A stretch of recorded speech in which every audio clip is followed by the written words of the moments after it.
Agora vem o nó da questão. Eu vou demonstrar para vocês aqui como é que faz o impairment de uma máquina numa linha de produção. É diferente de um carro, de um caminhão, ou de um outro produto, de uma mesa, de uma cadeira, né? Esse eu vou no mercado, vou ver o preço de recuperação e faço o ajuste, é muito mais simples.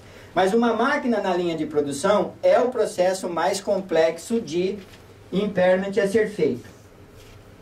Eu tenho que ter três questões, três dados para fazer o impairment dessa máquina. O valor em uso, o valor líquido de venda, o valor contábil e uma taxa de desconto que eu tenho que fazer uma projeção de fluxo de caixa para 5 anos à frente.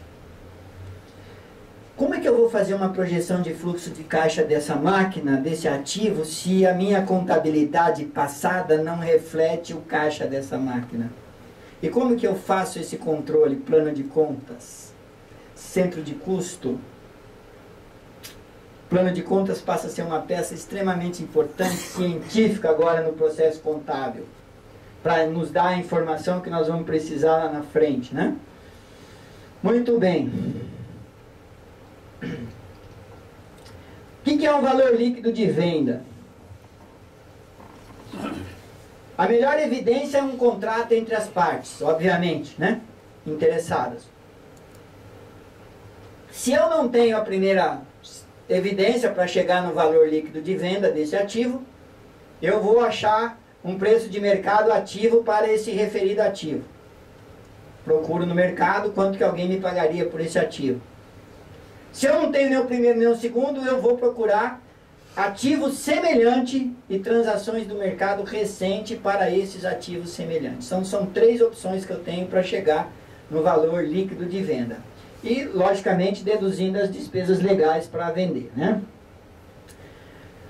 Quais são as bases dos fluxos de caixa desse equipamento? Eu tenho que projetar para 5 anos à frente, nunca mais do que isso, né? E vou usar a melhor estimativa possível. Como que eu vou ter estimativa de quanto essa máquina está produzindo de caixa para a empresa? Eu preciso ter um plano de contas que me dê um resultado do passado para eu fazer essa estimativa. Que é uma loucura, né? Eu fazer uma estimativa de produção de uma máquina para 5 anos à frente sem nenhum parâmetro. Não vai dar certo, né? Então eu tenho que ter essa máquina lá no meu plano de contas como uma linha de produção, um centro de custo, ou seja, em algum formato contábil que ela me dá essa informação dos últimos 5 anos. Aí eu tenho um parâmetro, ou orçamento, né? Orçamento também, quem tem contabilidade orçamentária, como tem as grandes empresas, elas usam muito esse expediente para fazer essas bases. Tá? A composição do caixa é as entradas a partir do uso desse ativo e as saídas, que é a manutenção desse equipamento. Tá? Taxa de desconto. Como eu estou projetando um fluxo de caixa para 5 anos à frente, eu tenho que considerar que no tempo, né, o valor do dinheiro nesse tempo de 5 anos. Eu estou projetando para daqui 5 anos. Agora, o valor que eu estou projetando para 5 anos, quanto vale hoje? Que é o ajuste a valor presente. Eu tenho que trazer essa projeção para valor presente. Tá? Vou achar uma taxa que eu achar interessante. Então, eu tenho o valor original da máquina, 250 mil. Depreciação acumulada 42.500, valor contábil líquido 207.500, certo? Não estou falando de depreciação, estou falando de depreciação está lá. 10% ao ano, 5%, sei lá. Né? Está lá. Valor líquido de venda, cheguei a 175 mil, que é uma das informações que eu preciso. Qual é o valor por uso? Que é a outra informação que eu preciso. Eu não sei. Essa que eu vou projetar. Então eu tenho aqui o fluxo de caixa. Aqui é a vida útil do bem. 5 anos, né? Vida útil. Aqui é o faturamento obtido a partir do uso da máquina. Aqui é os gastos com manutenção. E aqui é as entradas líquidas de caixa no período de 5 anos. E aqui, ajustado a valor presente, usando uma taxa de 25%. Certo? Eu já tenho o valor líquido de venda. Aí a formatazinha aí, o mesmo cálculo na HP. Eu tenho o valor líquido de venda e tem o valor por uso da máquina.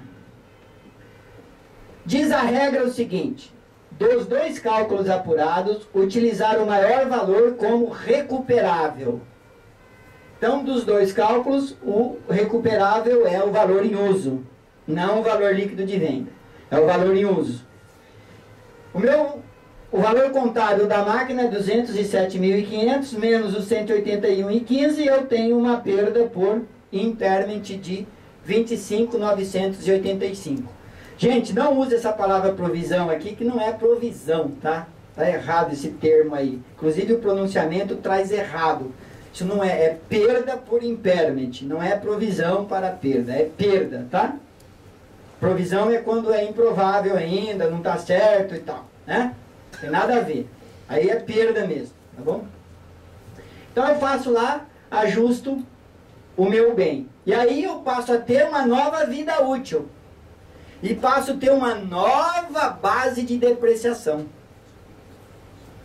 Então se eu estava depreciando com base em 15 anos, por exemplo, já passou um ano de uso, gasto, então a base de vida útil agora pode cair para 12, 13, 10, enfim, né? Vai depender aí de uma série de fatores que nós vamos... Isso precisa fazer todo ano, é obrigatoriamente anual. Se você, uma vez você fez, nunca mais pode parar de fazer. Se você não fizer, em algum momento você vai ter que fazer. Não tem jeito. Resumindo, se correr o bicho pega, se ficar o bicho come. Então é melhor aprender e fazer. Logo. Né? Quanto momento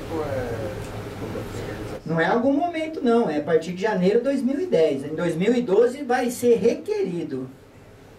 Um banco pode recusar uma demonstração contábil de uma empresa e até encerrar a movimentação financeira da empresa no banco, dependendo da situação.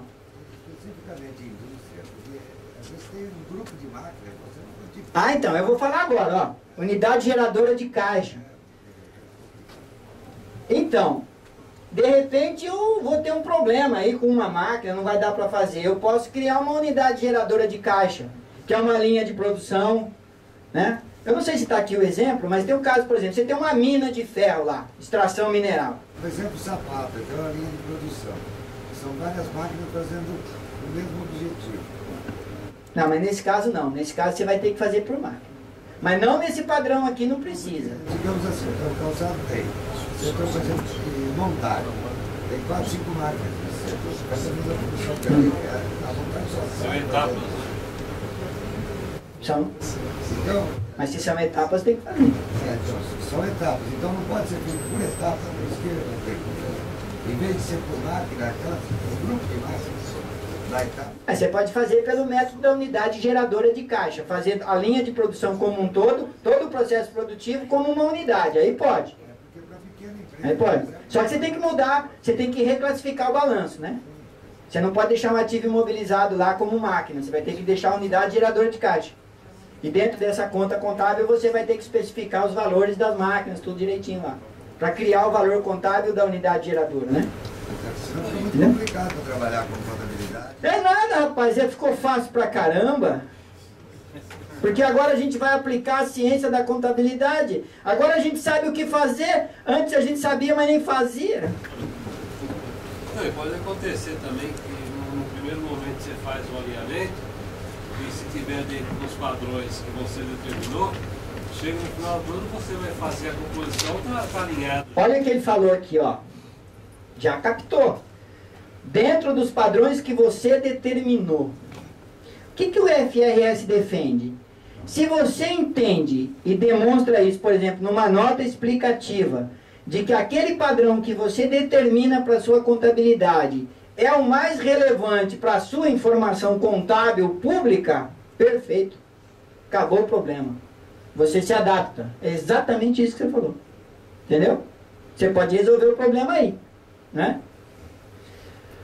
Aí a questão da unidade em geradora de caixa é quando eu tenho dificuldade para identificar um ativo específico. Então eu crio uma linha de produção, caso por exemplo da mina que eu estava falando. Você tem uma mina, extração de minerais, e você tem uma estrada de ferro que dá acesso para escoar essa produção. Como é que você vai mensurar a estrada de ferro? Não dá. Mas ela é um ativo importantíssimo. Né? para a geração do caixa. Mas você não tem como mensurar aquilo, é complicado. Você não vai chegar num denominador comum com segurança. Porque uma das regras é mensurar confiavelmente, né? Você tem que dar essa confiabilidade.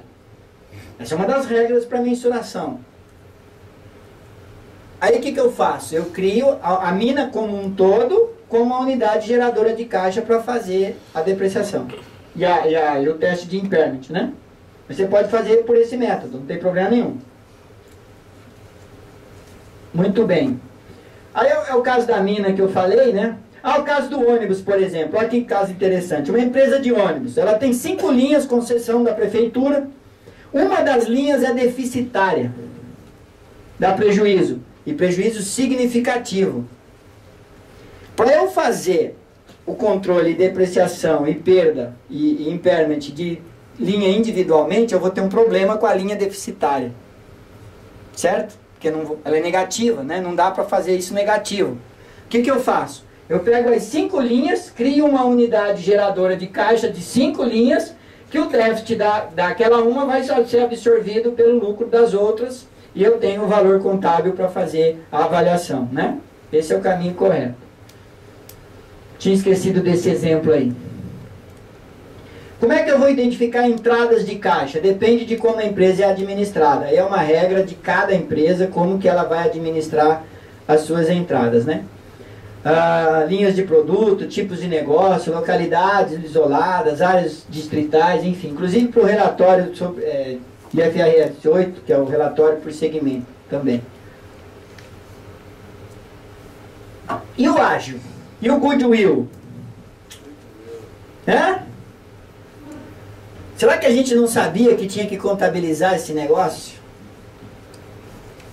E a gente não contabiliza. Dentro da combinação de negócios, que é o... Vou falar em inglês bonito agora. Business Combination. Olha que legal. CPC 15. Que fala sobre o Business Combination. Combinação de negócios. Quando uma empresa compra a outra, quando você, internamente, você não consegue mensurar o seu fundo de comércio. Você só consegue mensurar isso quando você faz uma combinação de negócios, uma incorporação.